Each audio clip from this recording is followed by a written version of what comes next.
Hello, this is Dodie from Deliberate Aging. Welcome to my podcast.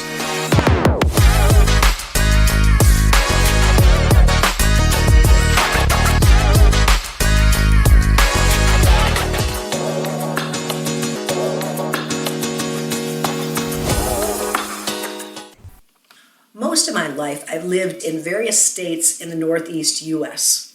But for 10 years of my life, I was able to live on the Mediterranean island of Cyprus. And during those 10 years, I could really clearly see the difference between the lifestyles in the U.S. versus Cyprus. Now that's what I'm going to be talking about today.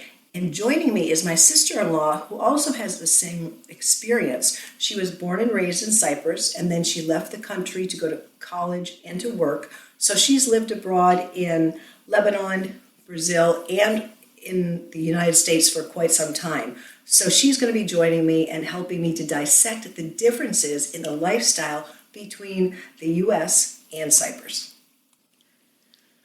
Helen, thanks for joining me today. Welcome to the show. Thank you. I'm glad you invited me. Yeah, well, it's nice to have you here. So let's dive right into this conversation where we're going to dissect the lifestyle in Cyprus versus the U.S. Okay. So my first topic, I found when I lived in Cyprus that a lot of the meals were home cooked rather than, takeaway, delivery, or restaurant food. What do you think about that? I've never had a restaurant. I don't remember ever going to a restaurant except if we went to the beach and then we had seafood because generally the restaurants by the water would be seafood. But meals were cooked at home by mom or grandma. Then later on I cooked for me. Yeah, and I think that studies do show that when we cook at home, the meals are more nutritious, less fat, less sodium, and just more pleasurable and healthier. I agree, and everything is fresh. Generally people do not keep a lot of non-perishables in the house. So you go and get your fresh vegetables. If you're planning to do seafood, you go and get your seafood in a day off. If you're planning meat, you go and get fresh products that you want to cook for the day or the following day. But you don't keep beans and carrots and other things for non-perishables in case I need them. We get fresh. That was actually something that I found was a stark difference between the U.S. and Cyprus, was how your mother, Yaya, that's what I would call her, would almost go to the grocery store daily. And I really couldn't wrap my head around that because I was working and I couldn't do that. But she did, and that's why we had all those fresh things every single day. Yeah. So there's no Costco type stores in Cyprus. No. At best, it might be a restaurant depot, but not for the average Jane John Doe. There's no Walmarts. There's no these go buy excess amount of stuff. So fresh ingredients are key. And one of the things that I also thought was kind of quirky was how you have these men driving the trucks around the neighborhoods and they'll say fresh watermelons or whatever fresh produce. It comes right to your doorstep. So as you know, I've been back for the last 2.5 years. The first time I woke up with watermelons for €2, watermelons. I was like, okay, I'm back in Cyprus. They still do it.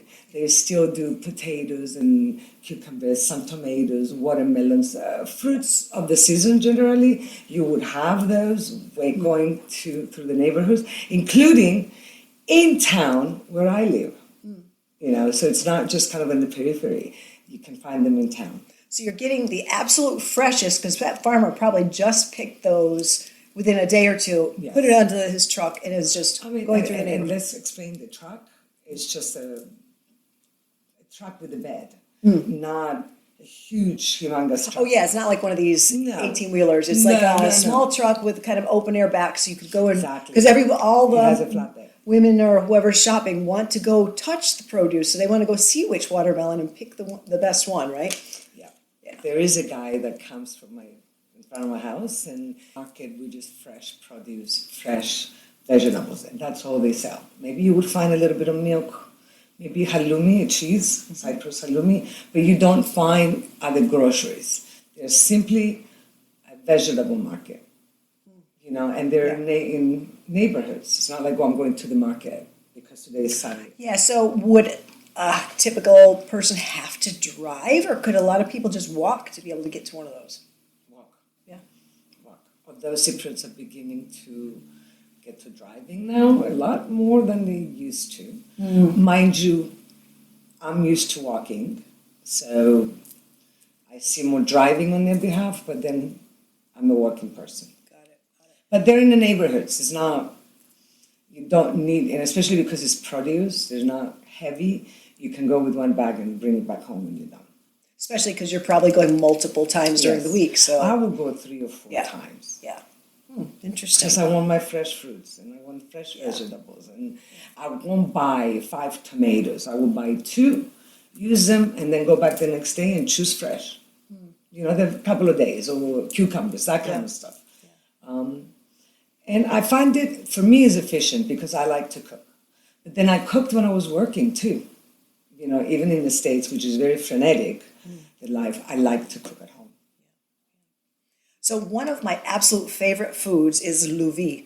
I guess that would be black-eyed peas, fresh Black-eyed peas. in English. And Mondays, you typically eat beans. Yes. Even if you go to a restaurant, this really surprised me. First of all, Meatless Monday, right? It's a thing in Cyprus. But if you go to a restaurant, the special on Mondays will be some sort of a bean dish. Yeah. And boy, do the Cypriot cooks know how to make beans taste delicious. Yeah, they do. And also, it's local. I find now that I live there, and I have a friend who has relatives in another town, Helen, the fresh louvi, the green louvi, which is fresh, is in season. I'm going to go to Buffalo's, bring you. Yes. Then when that fresh becomes dry, how many kilos do you want? So I get them from the source. And it's not uncommon, just like it's not uncommon to have people who bring you lemons. Or they bring you the exchange for olive oil, that people do their olive oil. So, and lemons, and as we were talking earlier, if there's no lemons and olive oil in a meal, it's not Cyprus. Just putting, maybe breakfast, you can avoid it, but lunch and dinner, you need lemons and olive oil. Let me jump ahead to something I was going to ask later, but you brought it up now, so I'll bring it in. A lot of people have fruit trees or citrus trees or just produce, like your mother had figs, a fig tree. And the thing is to collect them and share them with your neighbors and go visiting them to hand them to them because they consider this a treat and a real specialty, especially the figs, because I believe they're not, a lot of people don't have them. No, not figs. Figs people don't have, and she has a huge tree, and it's only a limited time, maybe a month, at best a month and a week, and then they're gone. So they're going to go back. So she does either picks them or she will call some neighbors and they come and pick them up. My cousins, everybody comes with their little bowl to get their picks at home. And similarly to this day, she's doing it with grapes. Although dad and mom cannot get up and ladder to pick it up, they call a neighbor and he cuts it for them. He takes his badge and then my mom will call other people, come get it. Because she's producing a lot. So it's very an interactive society where people look out for each other and help each other, which is really nice. And I live in a building, I know everyone, but my mom who lives in a town and she's in a house, the neighbors around them look after for each other. And then if someone would need lemons, they go, can I get some lemons? Because she gets fully loaded with 2 trees. Yeah, oh nice. Okay. It is very interactive and interactive around food. Food is kind of a thing with Greeks. Well, meals and how long they last was striking to me, the difference between, like, in the U.S., you might be in and out of a restaurant in 90 minutes. Cyprus, that doesn't really happen. It doesn't happen at home either when you sit down for a meal because it's a socializing event. When I sit down with mom and dad, it's not just, okay, we finish our food, pick up the plates. We will be talking and chatting and arguing sometimes, but we're not in a rush to get up from the table.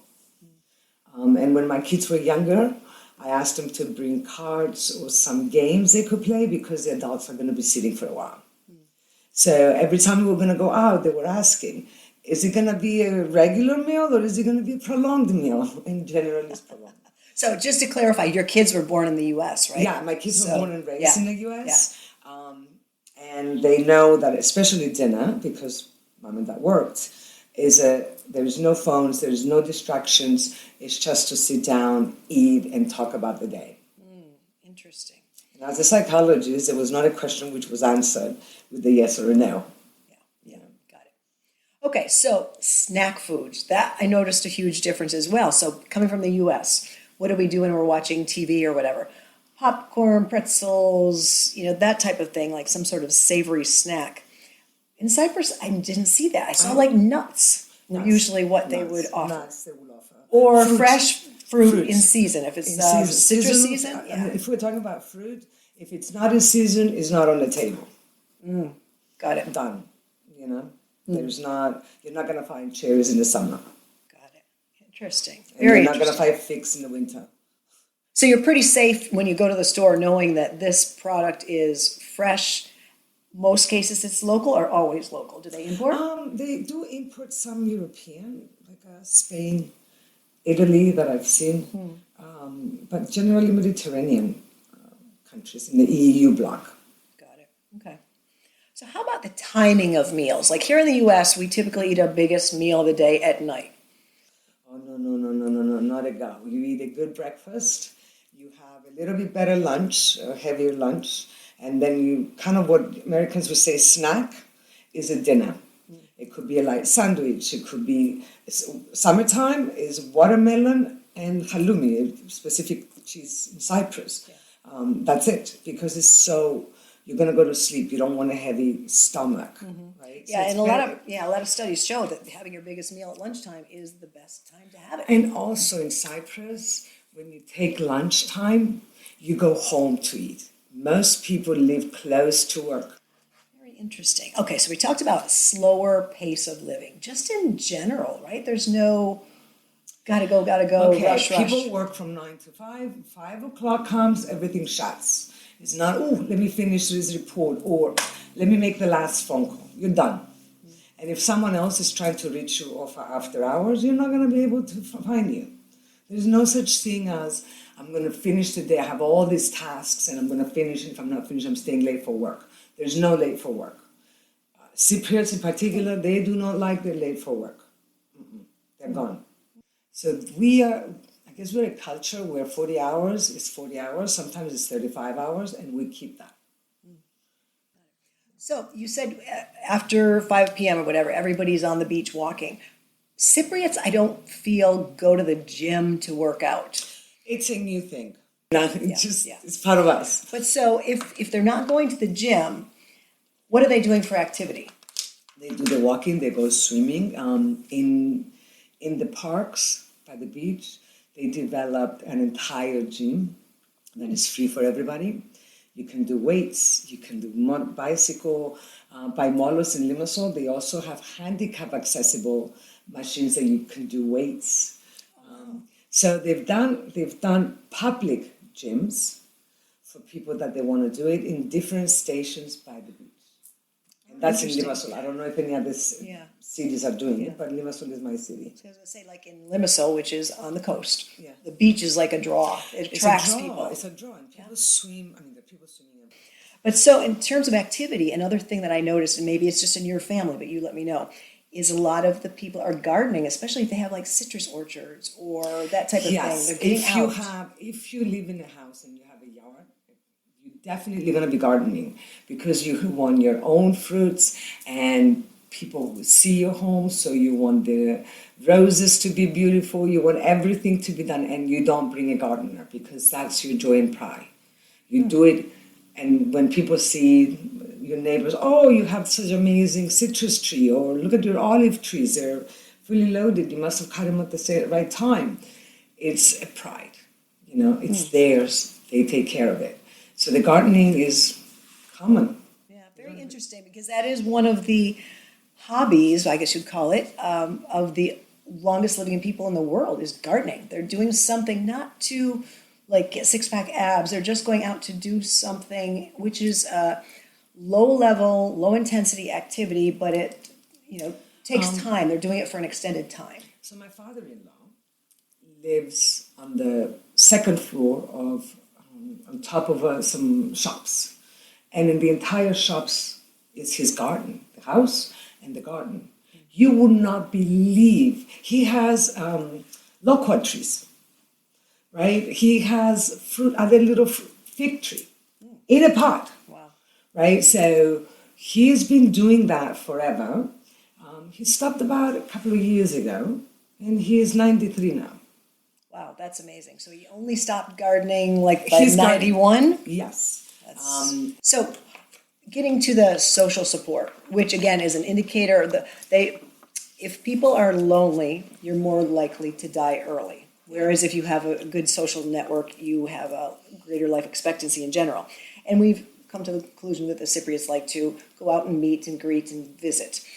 That I found very funny because for me, living in the Northeast U.S., people don't go visit other people typically.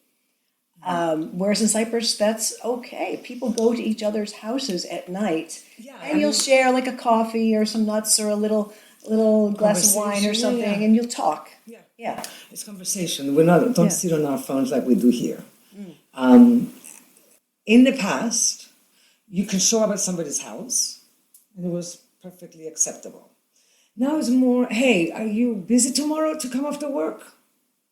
And either yes or no, and they will say, oh, you come Wednesday.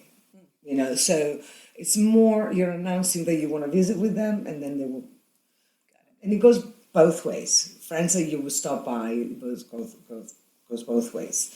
And now I'm finding, because every corner has 4 coffee shops, it's common to say, hey, meet me at this place for a coffee and socialize.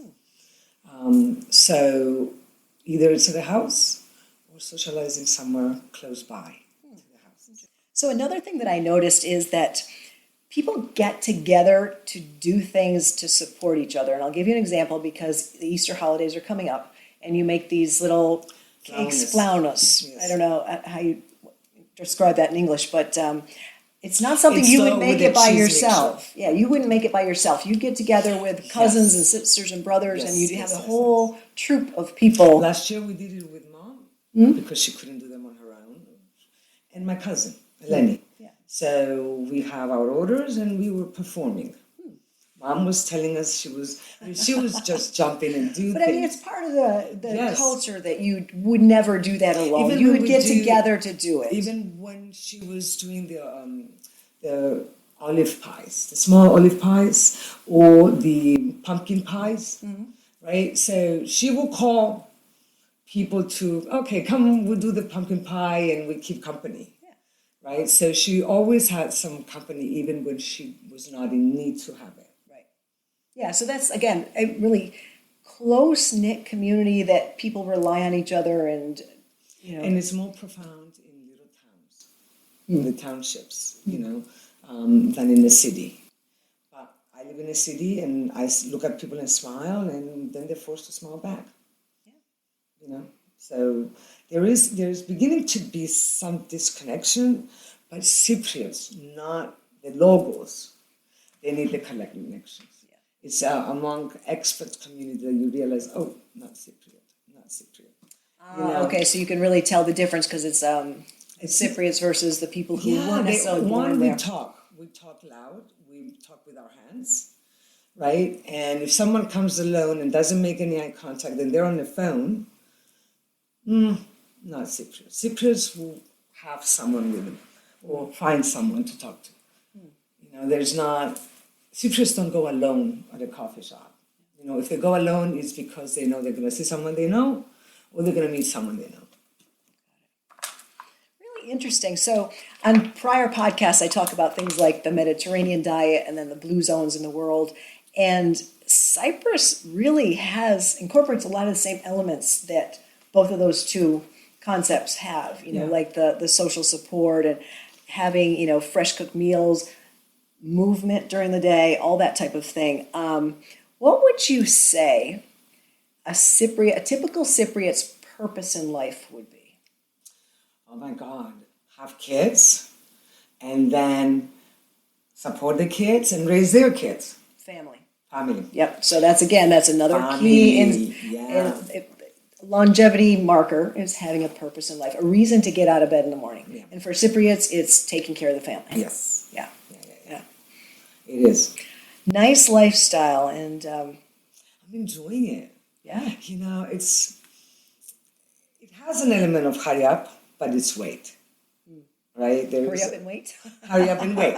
Okay. Nothing happens fast, you know, and you learn to accept that pace, and you don't get overwhelmed. Like living here and going to Cyprus and trying to do something is not right now, I would get anxious. Yeah.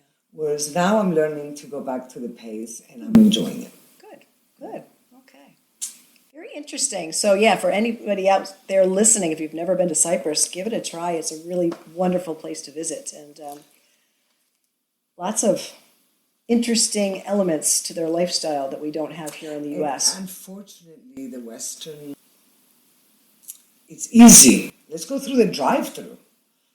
Have you ever heard of drive? I mean, when I went to Cyprus and I heard someone say drive-thru, I was shocked. I didn't know they had one actually. What? McDonald's. Oh, okay, all right. McDonald's has them. Wow. You know, so I was overwhelmed. First of all, I was overwhelmed to hear that there's McDonald's because there are local burger joints, but they're the mama, papa joints that they... Yes, a friend of ours, Dimitri. Yes. Oh my God. So you know, the worst thing to eat is the French fries. You know, not the burger. They always do that homemade patties, and it's not frozen. It's daily made. Yeah. There's one particular burger joint, which I knew since I was in high school. When you go there, the entire family is preparing the patties in the back. They have Got it. meat prepped with whatever. Yeah. And then they were doing it to cook it on the spot. Yeah, hamburgers are different in Cyprus. And here it's just plain ground beef or whatever meat. Yeah, and there you okay. have like spices and parsley and oregano. Yeah, oregano too is a big thing. Good stuff. Oh yeah, actually we didn't even touch on that. Spices, like the fresh spices would be used in food, but also I remember your mother used to use them for tea. Yes. Yes. Yeah. Sage, for instance. You make sage tea. Mint. You go collect your mint, boil your water, put your mint in there, and you would do that. You know. But also, people who have gardens, they have their mint, they have their oregano, they have their sage, they have their rosemary. So when you need...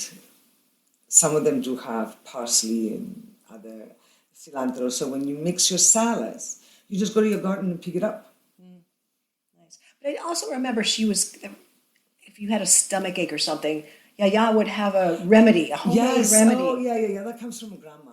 Our grandma, I remember her, when we were in the village. She was sort of the shaman, medical doctor of the village. If someone put their arm out, they go to my grandma. If someone needs some medicine or cream, she would be concocting some things, picking them up from the fields. Okay, so it was her remedies were something she got in nature. They're common. Right, They're common. The teas in particular, or if you can't sleep, drink a chamomile tea. If you can't wake up, have a spearmint tea. You know, just sort of. It's common knowledge. Now we know they actually have some medicinal qualities. Medicinal qualities. Yeah. It's very interesting. Yeah. So it's not always the newfangled techniques that are the best. The tried and true old-fashioned things are still very relevant. Yeah. Right? Your stomach is hurting, put a heating pad. Yeah. You know? Yeah. So, and it wasn't a heating pad, it was a hot water bottle. And still is. Oh, yeah. Yep. Okay, did we miss anything? I don't think so. Yeah, I think we covered a lot. So. It's really interesting to just compare and contrast the two societies and how we live and eat and socialize and everything. Yeah. Really start the socializing, for me, living in the States and I had kids, it was important to have the social family time at nighttime because we worked. So we would come home, sit for dinner. It wasn't a heavy dinner, but it was an extended dinner to talk with the kids, to kind of let them know we are connecting. You know, it's not just the food, it's a connection.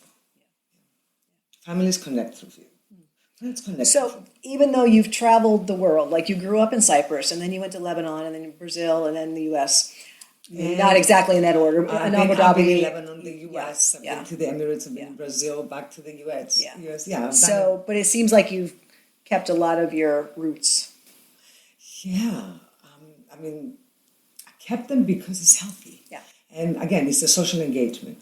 Although I have to say, Brazilians are very similar, or at least in Rio de Janeiro, because it's water, people are out, people are in a local coffee shop or a local bodeguin, which is like a small place, would serve beer, but they would have a couple of meals cooked, and when they run out, they run out. And that would be especially in the evening. So people come out. And it's similar culture in the sense of connecting socially, eating from scratch. So it's interesting because I've only lived in the Northeast U.S. and that's cold like half the year, right? So we don't go outside because it's prohibitive when it's like minus 10 degrees. You can't go outside. So maybe the weather, the environment encourages. Maybe, maybe. Yeah.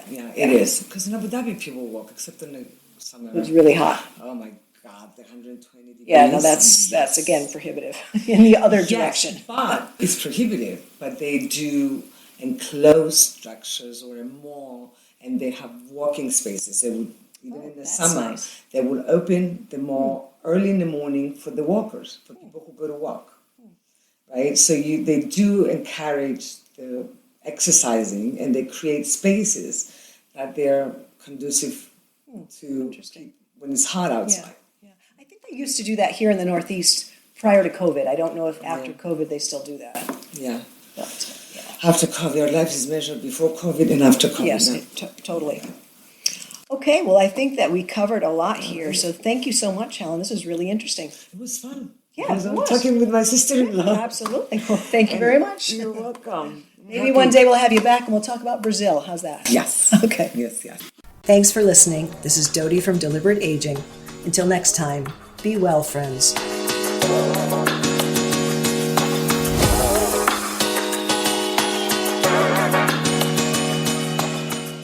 This podcast is presented solely for informational and educational purposes only.